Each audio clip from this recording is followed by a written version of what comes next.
fahamoahana tampoka ny voka-pifidianana inona no mahamaika be manana hatramin'ny 4 Desambra ny genie hoy siteny irandrena soviet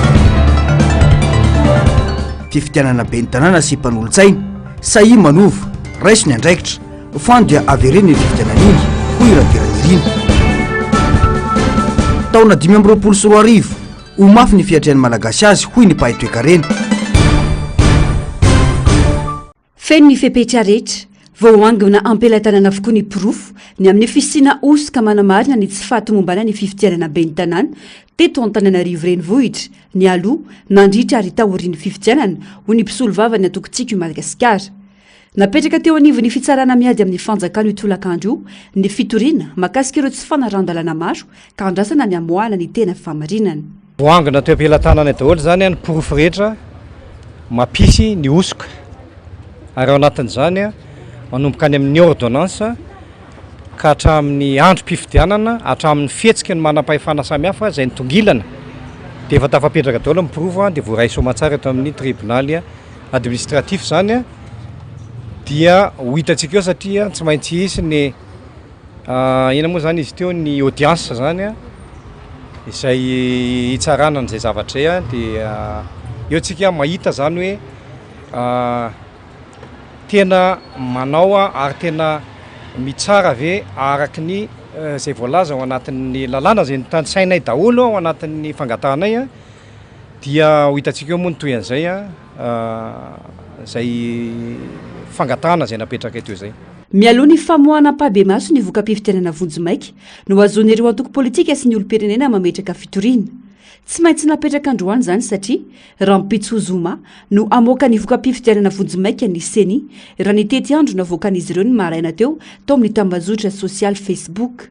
manapirofo sady ihany koa ny fihetsika ity rafi-panjakana ity ny amin'ny fanohizana ny paikady tsy ahafahan'ny olona mitory ho ny sekretera jeneraly ny antoko-timo raha ny filazan'ny seni hatrany ambolohany mantsy dia ny 4 Desambra izao no mahan'izy ireo ny voka-pifidianana vonjomaika kanefa izao naroso tampoka Rampitso izao raha ny tety andro nomen'ny seni zany dia tokony amin'ny 24 no manao ny proclamation ny résultat provisoire ny seni dia nivadika tampoka ilay izy lasa Rampitso noho izany tsy maintsy napetraka androany zany ny fitoriana rehetra satria tsy misy ninona azo atao tsony araky ny voalazan'ny lalàna fa rehefa alohan'ny amoahana vokatra vonjomaika ny fametrahana ny fitoriana amin'ny tsy fanarahan-dalàna rehetra mahakasika ny fifidianana dia tiana zany no manamarika an'izay hoe raha ohatra ka tsy niomana tao anatin'ny fitoriana zany fa nanaraka zay tety andro nomen'ny seni dia tsy ho voapetraka ny fitoriana zay napetraka androany satria raha zany 24 zany mbola amin'ny andro talata zany hoe afaka miomana ny rehetra hatramin'ny alatsinainy kanefa akory ny fahatairana fa androany maraina no mahalala hoe Rampitso indray no atao zay proclamation zay dia eto zany zay dia mbola manamafy foana inona mamaiky ny seni amoaka an'izay vokatra zay Rampitso raha mbola omen'ny lalàna izy hatramin'ny talata mazava ny fijerinay an'izay fa mbola fanohizana mipaipaikady rehetra satria tsy ahafahan'ny rehetra mitory dia avoakaingan'izay vokatra zay nanao zay dany kibony nanao gabraraka ary manararo pahefana ny seni raha ny fomba fiasany indrindra makasika ny lisy-pifidianana sy ny fampidirana ordonnance izay mampibaribary ny tsy fanaran-dalàna nandritra ny fifidianana ho hiatrany ny antokontsika i Madagasikara betsaka ny tsy fahatomombanana zany amin'ny liste électorale noho izany tsy tomombana ny fifidianana betsaka ny principe tsy voaja tao anatin'ny liste électorale iny anisan'izany ny gel de la liste électorale satria raha ny lalànantsika dia milaza fa tsy azo sokafana ny liste électorale afa-tsy amin'ny fanatanterahana ny ralina amin'ny vanim-potoana fanaovana an'izany kanefa ny raha mahita sy arahana mijery ny fanokafana n'izay liste électorale zay na tamin'ny fanaovana ny ordonnance tsy tokony ho isy raha tsy olona efa niezaka ny soratra anarana tao anaty lisy-pifidianana kanefa tarany fepotona tamin'ny famarana tena izy ny liste électorale na arretage définitif ny liste électorale ka taran'izay izy zay vao nomen'ny tribunal ordonnance tsy izay nefa ny zavatra misy fa nisokafana mihitsy ny liste électorale afatao amin'ny alalan'ireo ordonnance ireo ny faharoa manaraka izany dia tsy voahaja ihany koa ny principe na inscription volontaire atao anatin'io liste électorale io satria ny olona zany na feno 12 taona ary tsy avy hatrany dia voasoratra ao anaty listim-pifidianana ny anarany fa mbola izy no mandeha manolo tena manoratra ny anarany tsy izay ny zavatra misy fa ny chef fokontany no manao fanadiadiana dia ny chef fokontany no manangona ny lista dia ny chef fokontany no mamey an'izany amin'ny tribonaly ary tonga dia manoratra avy hatrany koa ny seni zany hoe lasa inscription d'office zany. Mandalo ny antanatohatra rehetra araka izay voalaza ny lalàna ny antoko-timo ho fanajana ny lalàna velona ary miandry ny voany tena fahamarinana ao anatin'izany. Taoriany timo tazana tetỳ anosy nanatitra taratasy fitoriana makasika ny tsy fahatombana ny fifidianana ihany koa ny avy amin'ity tanindrazana misy ny kandida Razafinjoelina Tahiny sy ny avy amin'ny tsy miankina Tariny Razana Masindrina andrasana ny toy ny raharaha.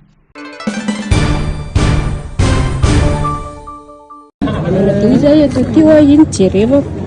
dia tsy nameno dia sotomoko dia fanjitra teo izay sisy dia lasa mola izy dia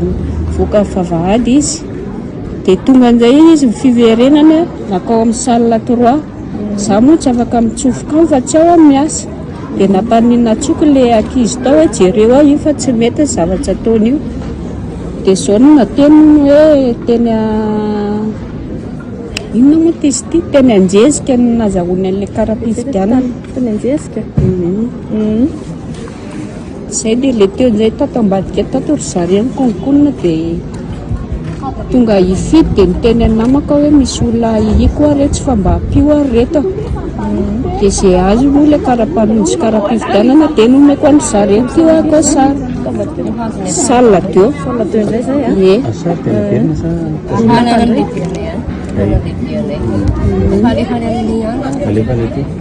dia manatena tompo fa dia efa namoaka favateo moa ry zareo hoe tsy maintsy tsonjominy any antsony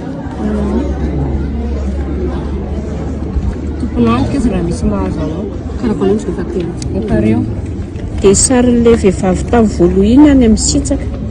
any amin'ny rianadahako ry malaiko kely le sary teo zafady maly aloha zany iza no nanome baiko ny seni ka amoaka aingana ny vokatra vonjomaika rampitso hoy ny filolefitra fahafito iny anivony anteny meram-pirenena nametra-panontaniana raha ny lalàna amin'ny feny seni raha ny fanazavana dia mbola manana andro maromaro hatramin'ny 24 ny volana desambra izao ity rafitra ity amoahana ny vokatra vonjomaika ny fifidianana be ny tanàna miteraka ahiatanteraka ny zava-misy hoy randriana soniaiko izay teny androany manoloana ny fomba fiasan'ny seni manoloana ny filazana nataon'ny seni amoahana manomboka rapitso fa 20 ny volana desambra 24 sy 20 ny voka-pifidianana vonjomaika dia manao izao fanambarana izao izahay raha ny voalazany andininy faha 296 ao amin'ny lalàna laharana faha 2014-020 mifeny fividiana eo anivony commune dia manana folo andro ny seni aoriany fahatongavan'ny PV aveny amin'ny SRV hikirakira sy hamoaka ny voka-pifidianana vonjomaika izany hoe manana hatramin'ny faha 4 volana desambra izao ny seni hamoahany areo voka-pifidianana vonjomaika isaky ny faritra eto Madagasikara mipetraka araka izany ny fanontaniana sy ny ahiahy inona no manosika ny seni ary iza no manome baiko azy hamoaka haingana ny voka-pifidianana vonjomaika tsy miandry fotoana farany izay voalazany lalàna tokony hanaovana an'izany misy lalàna mamaritra an'izao ny kandida rehefa fifidianana toy izao tsy katra nefa ny tsy fanajana izany hoy hatrany irandrany solinaiko sy teny midika ho fanososena ny zolo-vahoaka malagasy sy ny kandida ny zava-misy hoy hatrany ny nambarany araka ny voalazany lalàna fa 202 ao amin'ny lalàna fehizoro laharana fa 2018-008 mifeny fifidianana eto amintsika dia afaka mametraka fitoriana mikasika ny fizotra ny fifidianana ny kandida na ny mpifidy hatramin'ny fotoana amoahany seni ny voka-pifidianana vonjomaika manana zo hangataka fampitahana na confrontation eo amin'ny seni ihany koa ny rehetra mialohan'ny famoahana voka-pifidianana vonjomaika araka ny andininy fa 295 ao amin'ny lalàna fa -020 mifeny fividianana eo anivony commune. Mazava izany fa izao fihetsika ataon'ny CENI izao dia fanosenosehana sy fanitsakitsahany zony mpifidy sy ny candidat ary reo atoko politika hametraka fitoriana mikasika ny fizotroan'ny fividianana sy hanaovana ny fitarainana. Ataon'ny CENI izay amoana haingana ny voka-pividianana vonjimaika mialohan'ny fotoana voalazany lalàna mba tsy hanany an'ireo candidat sy ny mpifidy ary ny atoko politika fotoana hikarakarana ny atotataratasy hametrarana ny fitoriana mikasika ireo fandikandalana maro mitsanga nandritrany sy talohan'ny fividianana. Akoatrin'izay izao famoahana maika sy akamena ny voka-pividianana vonjimaika izay tsy namelana ny candidat hizaka ny zony hanana fotoana hanaova fampitahana na confrontation PV izay fikasan'ny CENI hamoaka akamena ny voka-pividianana izao dia raisinay ho fialana andraikitra sy firaisana tsikomakomba hanafenana ny hosoka sy alabato natao nandritra ny fividianana iny izay mafisinay fa fividianana feno tsy fanaran-dalàna sy hosoka ary halatra be indrindra teo amin'ny tantara fividianana teto Madagasikara tao anatin'ny 80 taona. Noho izany miantso ny CENI izay mba hiandry ny fotoana farany voalaza ny lalàna tokony hamoahana ny voka-pividianana vonjimaika mba ahafahany rehetra mizaka ny zony hitory sy hanao fampitahana na confrontation araka ny voalazany lalàna. Tsy ho tomponantoka amin'ny fanaovana amboletra manoloana ireo lalàna ka mety hiteraka korontana eto amin'ny firenena ny fanoherana ho hiatrany irandrany solony haiko sy teny. Mazava ny voalaza fa ny fanajana ny lalàna sy ny famoahana ny vokatra araka ny lalàna no takiana amin'ny CENI ho hiatrany ny fanamafisana.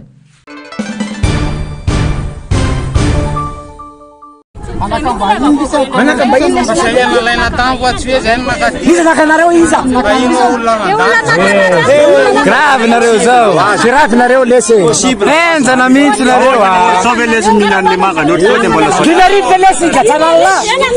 Eko sinirek tabaka tone ntene. Fandeta wonu. Pagala sapusa lese. Bandurua kwa. Orange orange. Sode gela batsimia sarzai asa. Unakurga mas mpat mkaze. Unakurga na roba. Zaika wate ipat kwa. Chafia wetu polisionario. Chafia wetu adom presioni adom pen. Verifana mbola velona ny CENI torakovitra mipararetra tsy tantsony izay atao manoloana ny fandikan-dalàna miopampana nanomboka tamin'ny fanamboarana ny lisitra sy ny tsy fanomezana izany ho jeren'ny mpifaninana mialoha isorohana ny tsy mety na dia nitaky izany izony izany aza ny ankamaroan'ny mpifaninana hoy Radenirina Sendrison Danila iray tamin'ireo kandidata amin'ny fifidianana filoham-pirenena ny taona 2022. Nivoaka tamin'ny fanginany antoko FM malohana ireo tsy fatomombanana sy tsy fanaran-dalàna ny baribary nandritra ny fifidianana ben'ny tanàna natao teto amintsika faranteo iny. Novakiny Radenirina Sendrison Daniela Batsila natao amin'ny ranty Facebook ny momba ny fanaovana ordonnance azona mifidy natao tao anaty aizina tanteraka satria tsy mangarary ka nahitana zavatra mamofady maro toy ny olona nifidy indroa na intelo tamin'ny kara-pifidianana kara-panondro ordonnance. Eo ihany koa ny fanaovana ordonnance faobe tsy manara-dalàna ho andian'olona na sivily na miaramila.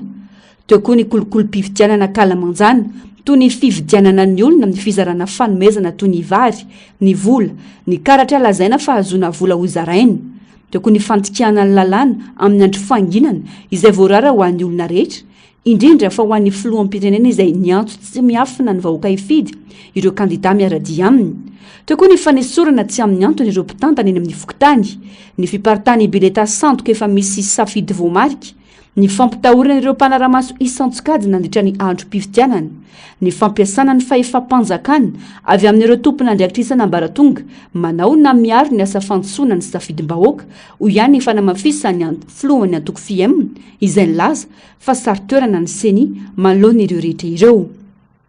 na izy antso fanafoanana ny voka-pifidianana ka dia izaka ny atezeran'ny fanjakana na ijanona amin'izao ka tsy hafoana kanefa tsy ho vitany anaty fotoana voafetra ny fanarenana ny tsy marina sy ireo tsara-dalàna marobe tokony arenina ka dia ijanona amin'ny vokatra efa toeriny maro fa fenosika. Fifandonana eo amin'ireo mpifaninana ka mpiditra krizan'ny Madagasikara ny ho vokatra izany ho iradenirina Centre Sondaniela. Itombo araka izany izao fantrana lalina efa tsy izaka fa ampizakaina izao ka hitarika fipoahana ara-tsosialy apotika ny firenena ka tonga ny fanjakana malagasy ho fanjakan'ny Baroa tsy afa-mitantana intsony fa samy manao izay saim-patany ho ihany ny fanamafisany. Miantso ny fahefana maefa araka izany antoko FM ho sahisafidy ny lalana sarotra dia ny fanafoanana sy famerenana ny fifidianana be ny tanàna iny.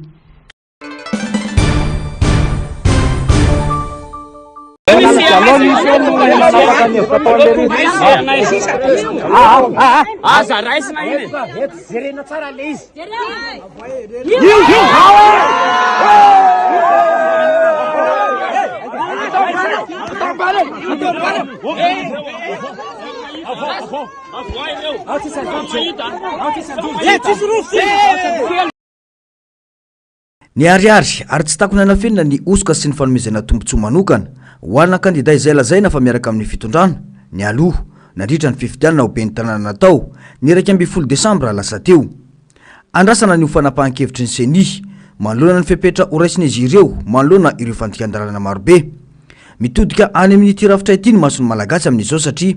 ny seni sy ireo mpikambana ao aminy no nametrahana fitokisana ikarakara fifidianana madio sy mangarahary ary amoaka voka-pifidianana weekend rehetra. Raha ireny osoka ireny dia miariary ny kandida tokony ivoaka ho mpandresy tamin'ny fifidianana iny raha ho an'ny teto Antananarivo renivohitra ho hiatrany ny faneho-kevitra. Reny observateur international iny dia tsy fantatro marina hoe tokony ilaina ve reny amin'ny fifidianana communal sa ahoana, fa ny fahitako azy tsy nisy observateur internationaux tamin'ity fifidianana communal ity. Fanahy iny ve tsy nanafarana azy sa tokony ho fantatry ny seni zany zavatra zany. Ny faharoa zany tiako tenena dia momba ny ordre de mission. Ny ordre de mission dia ho an'ireo national fa tsy amin'ny communal mihitsy. Communal dia local zany, eo atoerana daholo ny mpifidy rehetrarehetra fa tsy misy an'izany hoe mpifidy avy any Antsiranana no andeha omena ordre de mission dia hifidy etỳ Antananarivo, tsy misy an'izany. Fa raha misy ny fifidianana régional dia manana ordre de mission le olona, dia ny ordre de mission iny na any ambanivohitra be aza misy ny bureau de vote tokony fifidianany dia aseho amin'ny bureau iny ny ordre de mission iny dia adika eo ambany dia zay dia vita, fa tsy mila hoe anaovana ordonnance any amin'ny tribunal na ohatra zany. Ka izany zavatra zany dia ohatran'ny tetikady natao daholo izay zavatra rehetrarehetra tonga an'le vatony savovona amin'ny tsy ara-dalàna. Lalina loatra ny politika ho fifikirana amin'ny seza ho an'ny fitondrana amin'ny joran-kehitriny ka miteraka sy tonga hatramina fanitsakitsahana ny zo sy ny safidim-bahoaka. Tsy vao izao no tsy nanomezana sehatra ho an'ny fanoherana tamin'ny fifidianana iny fa efa hatramin'izay. Efa nanolotra kandida ny firaisan-kina dia ny président Marc Ravalomanana efa natolotra dia hita fa 211 puce nanakanana azy. Tsy voasakana teo izany zavatra zany fa tonga indray hitojo isolo azy amin'ny candidature fa tena vao maika nitombo ny herin'ny firaisan-kina dia mitady ny fomba rehetra zareo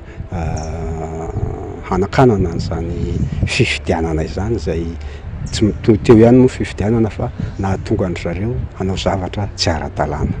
Ka tsy ara-dalàna ny zavatra izay atao iny nasakanana foana, mbola manakana izy zao tsy fantatro na voasakana le firaisan-kina na tsy voasakana aloha fa manakana indray izy zao faharoa une fois ça va, 2 fois c'est trop dia hitantsika eo. Tsy ampilamina ny firenena ny fijirizirin'ny fitondrana anao itsin-dalana anohitra ny vokatra sy ny tena safidim-bahoaka marina. Ho sarotra ny lalana ho diavin'ny Madagasikara ara-politika raha izao no mitohy ho hiatrany ny fanamafisana.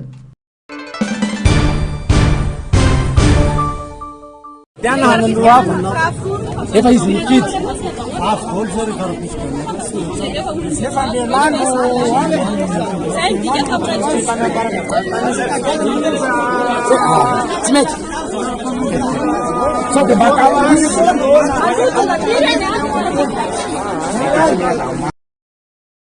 laharana voalohany amin'ny fahantrany Madagasikara, vahoaka mahantra indrindra maneran-tany ny malagasy hoy ny tatitry ny banky iraisam-pirenena. Zavatra telo andry no mahatonga fahantrana amina firenena iray.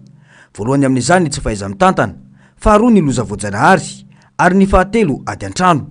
Raha ho an'ny Madagasikara manokana, tsy misy ady an-trano eto, tsy misy loza voajanahary na mila takahitra mafy ihany koa. Mazava arak'izany fa ny tsy fahaiza mitantana no mahatonga ny malagasy ho laharana voalohany amin'ny fahantrana, hoy Dr Ignace Randriamamizavy. Mahazendana nefa hoy ity mpandinika raharam-pirenena, ny fitehafan'ny malagasy sasany ny mpitondra ankehitriny rehefa avy no tsy paza-potsom-bary kely folklao, kanefa io mpitondra io ihany no nahafaradiny azy ka mahatonga azy ilabary mandritra ny tontolo andro. Miverina amin'ny zava-misy tamin'ny taona 2024 i Madagasikara ankehitriny, hoy hatrany ny nambarany. Madagasikara tsy misy krisy hoe mitany miady na hoe nisy tany mafy be na napotika zavatra, fa tsotra fotsiny tsy fahaizana mitantana. Le faharoa tsy manaraka ny fepetrapetraky ny mpamatsy vola mahazatra. Zao inge zao tsy azo le fond de résilience, tsy azo ny faiky zay mititana 300 tapitrisa dolary satria tsy omeny misy ny banque mondiale, satria tsy taterahanao ny fepetrapetrany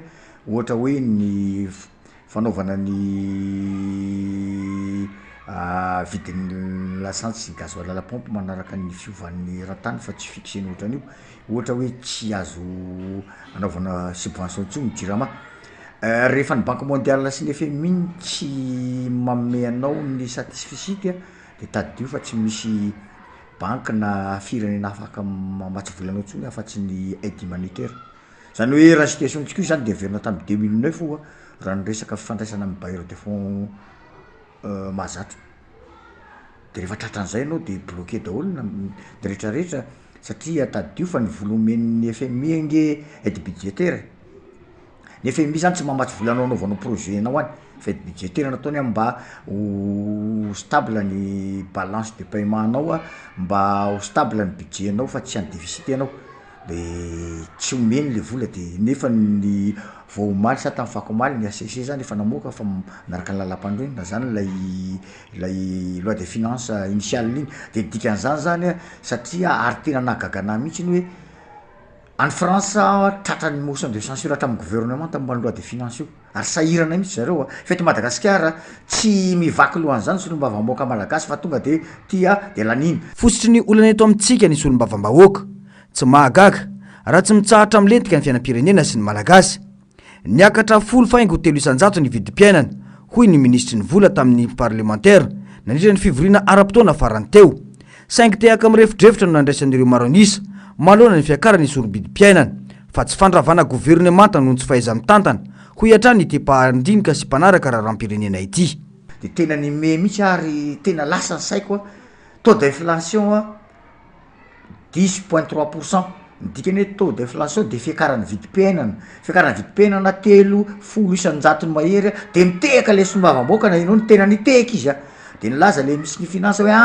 tsy mbola napetraka tany amin'ny FMI aloha ny momba Madagasikara satria tsy tanteraka tsika le condition ilainy, de nitehaka le solombavam-bahoaka nefa maty ange le firenena voan'izany de solombavam-bahoaka iny naretireriavana tsy azoko tsony maka hiala fotsiny sa maka anao de aza gaga, aza menimenina raha miakatra be fa misy mamoaka zao any hoe fako malony izy mividy vary any Tamatavy izy malony izy vidy vary teny Ambohidrafa Alpinson de 530 ny kilao de androany mara izy vidy efa 4 keka ka ny solombavam-bahoaka anao aza mitehaka maheno le inflation 10.3% nefa ny dikany taux d'inflation deux chiffres crise sociale angeza be. Zavatra roa ihany no ahafahan'ny malagasy miala amin'izao zava-misy eto amin'ny firenena izao,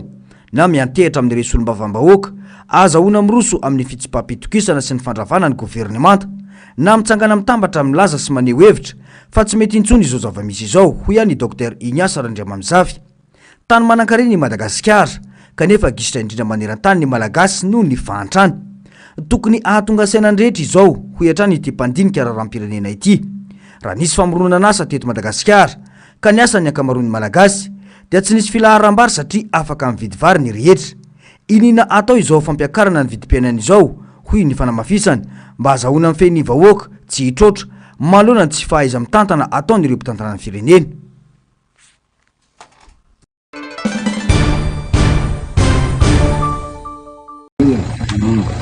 Satsisra misosoka miditra lifity ny lista ny zala tonga lifika manana misy lista momba ny nanany toto fa tsisy logement tsy mipetraka ty zany izy dikany nefa tsy mitondra ordonnance izy tsisy karatra ny karatra manana karatra izy fa tsy eto mihitsy zany tsy poniny eto amin'ny chantier mihitsy misy mitondra karatra fidianana misy tonga de misisika fotsiny ordonnance afaka tsy mitondra ordonnance izy nefa izy tsy eto akory de mitady sosoka misy manamokondrosony mihitsy zay de misy mifity olona fototra anjareo tsy zavatsy vita anjareo zao namotra mifika azy de nijoko nefa niseniky nefa nahazo ordre koa na formation azo anjareo fa avelo izy alo izy mifity nefa formation azonay de tsy mahazo mifity izy de mandary miala zay mampiady anay zany lefakelikely zay no mahatonga nantso vory am'zala hoe andefaso misy izy tongava tina aloha ny général ame formation miaronay aty fa raha zay rery tsy voaro tsy maharo andreo re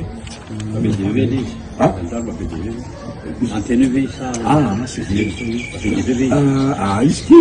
mitsatsirairay mitsatsirairay izy tavary lasa ndraiky miditra ndray lasa tonga miteny zany efa zavatra zany efa manana lista anankiray izy zany hoe lista fotsiny hoe ty zandarma eo tena soatra zandarma hatramy farany de zay ny ataony tsy mitondra ordonnance izy fa karapanondro fotsiny karapanondro karapifidianana ny fidiana nefa nisy tsy ao anatin'ny tsy ao anatin'ny fokotany tsy misy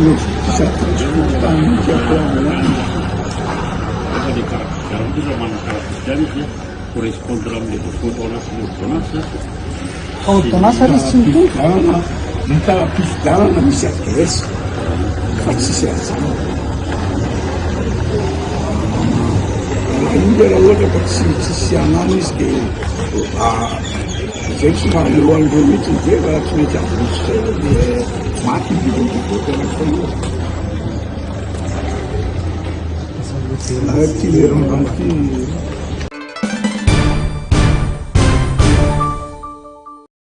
ho mafy ny fiatrenany taona 2024 ho an'ny malagasy eo ireo fepetra momba ny abalain'ny fanjakany izay hiantra manomboka amin'ny taona vaovao io fa anampitrotraka izany ny fitotongana ny isan-tambolantsika satria betsaka ny fanafarana entana ataon'ny malagasy amin'izao faraparany taona izao kanefa ny fanondranana tsy misy lesoka goavana ny fifandanjana arabola hoy ny mpaitoekarena randria mananjara fidèle tsy azo tsonitsoniavina ny vanim-potoana tahaka izao indrindra fa eo amin'ny ara-toekarena hoy izy ka tokony isy paikady apetraka isiny ny filaminana ara-toekarena hiditra janoary zao tsika omarana ny taona 2024 zany de hiditra janoary ny zavatra mila iomanana aloha zany de hoe tsy omora ny fiatrehantsika ny fiakarany vola vahiny satria ny vola vahiny zay miakatra io androany io dia vokatra le fanafarana entana sy ny fivoahan'le vola fa ihany koa rehefa miakatra le vola vahiny de malaky be zany ny fiakatra ny vidin'ny entana sy ny vidim-piainana amin'ny akapobeany noho ny fidina amin'ny vola vahiny sy ny vidin'ny vidim-piainana amin'ny akapobeany raha ohatra zany ka miakatra ohatra sika raha miakatra arivo ariary ohatra zany ny vola vahiny mihoatra arivo ariary noho ny teo aloha de vetivety kely de mihoatra arivo ariary ny vidin'ny entana zay jifaitsika amin'ny andavanandro zany fa raha miena arivo ariary ny vidin'ny vola vahiny ela vao tafiena arivo ariary ny vidin'ny entana zay tsy faitsika ina ndikan'izany zavatra zany miatraika avy hatrany any am-posiny isambatan'olona zany io fiakaran'ny vola vahiny io ary vetivety ny fiatraikan'izany ny fiakaran'izany any amin'ny dépense zany amin'ny fandaniana ataony isam-batan'olona zany. Gouverner c'est prévoir raha izay no mipetraka dia tokony efa misy fiomanana ho an'ny tahiry mba ahafahana mampifandanjany miditra sy mivoaka ho an'ny isam-batan'olona. Raha tsy resaka fotsiny afa-tsy ny vary sy ny vola ividianana izany ho hiatrany itepahay toekarena ity. Ny vary moa no resahatrika satria io zany isan'ny zavatra tena tsy maintsy jifaitsika isan'andro zany ary isan'ny mideterminer ny ataontsika hoe fahafahana manangom-bola ho an'ny isam-batan'olona izy io satria ny akabetsahany vola zay raisiny isam-batan'olona dia lany ao anatin'ny sakafo avokoa zany hoe kely fotsiny ahafahantsika manangona manao tahiry sy mampiasa vola rehefa avy eo zany. Zay zavatra zay io manana sahady zay. Faharoa manarakarak'izay ataontsika hoe manana olantsika mifamokarana eto anatiny be dia be ny vahaolana ahafahana miatrika an'ireny fa dia hoe tsy maintsy mifototra aloha zany amin'ny famokarana eto anatiny ahafahana zany manena tsikely ny fanafarantsika zany satria mbola misy an'le zavatra zay tsy vitatsika tsy maintsy afarana. Ny namafiatrany Randriamananjara Fidèle fa fototra iray mampitotongana ny toekarena ary manome vana ny fahantrana ny fiankinan-doha amin'ny fanafarana indrindra ny fanafarana ireo filana fototra izay azo vokarina sy atao eto Madagasikara ny ankamaroany. Mitotongana ny toekarena saingy tsy manana politika ampitombona na anomezana sehatra ny famokarana ato anatin'ny fitondrana malagasy.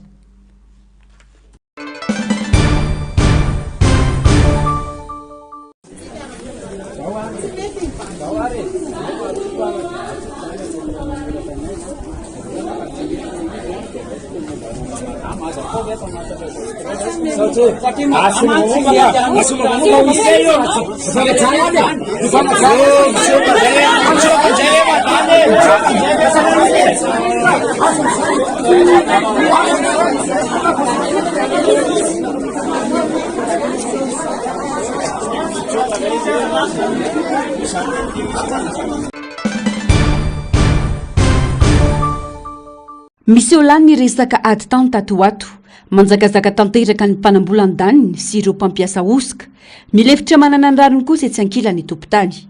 Trangiray nisy eo vao mangiran-dratsy tetsy amin'ny fokotany mandrako vato voalohany tetsy Anosibe io maraina io. Tompon'andraikitra amina fiangonana iray eny an-toerana niaraka tamin'ny vaditany no tonga nanatanteraka didy fandrodanana fefy niaraka tamina mpitandro filaminana maro raha ny filazan'ireo nanatry maso. Tampoka ho an'ny rehetra ny zava-nisy satria tsy nisy ny fampilazana mialoha sady mbola mandeha eny amin'ny fitsarana ity raharaha mahakasika itany ity raha ny fanazavahan'ny tompon-tany. Tany mirefiraka 12 ary ity saika obidony ny fiangonana ity. Zava-dehibe loatra aminay ny tanànanay tanindrazanay mihitsy dia ohatra malahelo ihany ny tenanay ao anatin'ilay izy hoe tonga avy any. Misy raharam-panjakana miakatra cassation any amin'ny fitsarana ambony io raharaha io resaka ady tany eo Anosibe eo aminay. Nefa kehitriny to dia tonga fotsiny dia torinin'ny olona zay miakatra any amin'ny police centrale tsara lalàna atao fanadiadina. Jerena tsisy ninina tonga indray ny apitsiny tonga miaraka amin'ny police nationale maro be mpitandro filaminana tonga miaraka amina vaditany tonga dia manao tsinotsinona anay to dia manimba ny fefinay ary to dia manakorotana ny fianakaviana mihitsy ary ataoko angamba fa tsy rariny zany satria tokony hisitraka ny taninay zay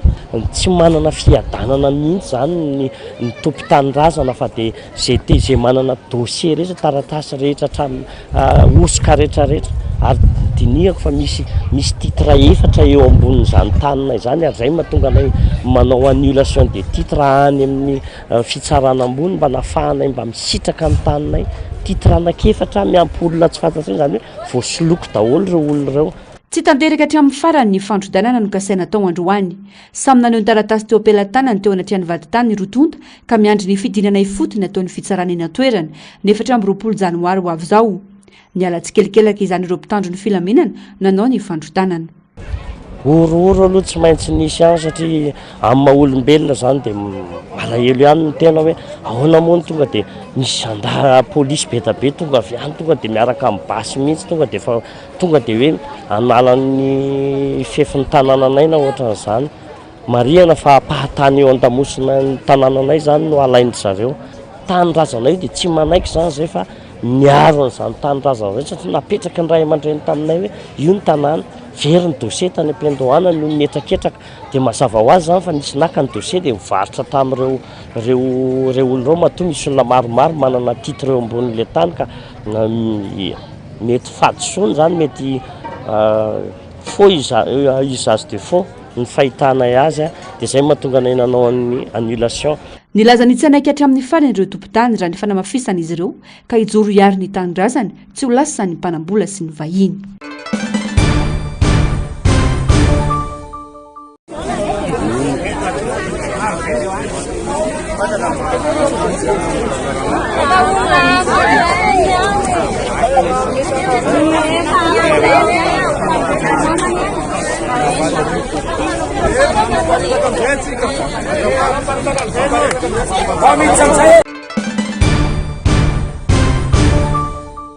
Mandeha anjamba ny sekoly amin'ny fampiarana ny fandaharam-pampianarana ankehitriny, misababaka ny ankamarony, misalasala amin'ny fampiarana izany.